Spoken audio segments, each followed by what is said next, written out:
안녕하세요. 나긋나긋 뉴스입니다. 마약 거래, 유학생 결국 감옥행. 돈 때문에 잠시 판단력을 잃었던 것일까요?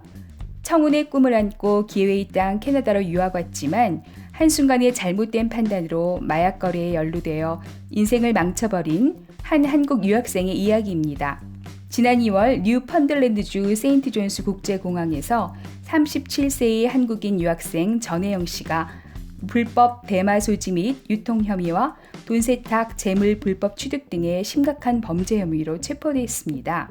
경찰에 따르면 전 씨는 2019년 11월부터 올 2월 사이 불법 대마초 유통을 목적으로 BC주 밴쿠버와 뉴펀들랜드주 세인트 존스를 수차례 왕복했다는데요. 체포되던 날 전 씨는 불법 마약을 거래할 목적으로 밴쿠버 세인트 존스 공항에 도착하여 인근 호텔에 투숙했습니다. 곧이어 한 남성이 검은색 SUV 차량을 타고 와 호텔에 들려 전 씨의 가방을 들고 홀연히 사라졌는데요. 미리 정보를 입수한 경찰이 이 모든 과정을 지켜보고 있었다는 것을 두 사람은 모르고 있었습니다. 불법 마약 거래를 마친 전 씨는 공항 도착 3시간 만에 모든 일을 끝내고 밴쿠버행 비행기를 탑승하려다가 탑승 직전 경찰에 체포됐습니다. 전 씨와 마약을 거래했던 SUV 남성도 경찰에 잡혔는데요.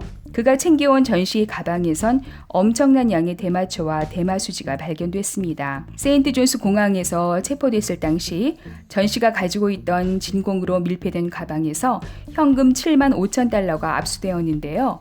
이 돈은 불법으로 마약을 판 대금이었던 거죠. 이렇게 현장에 덜미가 잡힌 전 씨는 지난 6월 25일 코비드19 사태에 따라 온라인으로 진행된 재판에서 결국 징역 10개월형을 선고받았습니다.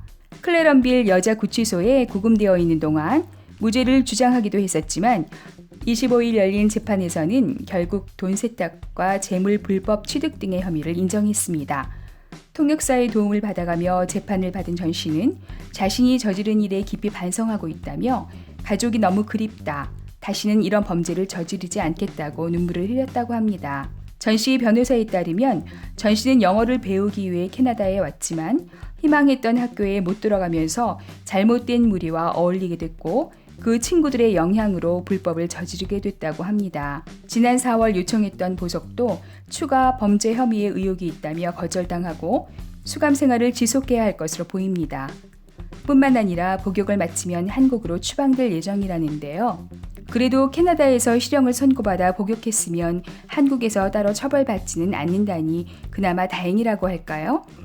전 씨는 영어를 배우기 위해 캐나다로 왔고 어렵게 학생 비자를 받았지만 정작 학교에 출석한 적은 단 한 번도 없었다고 합니다. 목표는 좋았는데 왜 그렇게 나쁜 길을 걷게 되었는지 정말 안타깝네요.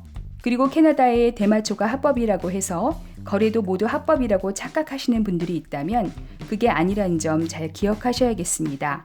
지금까지 나긋나긋 뉴스 해나였습니다.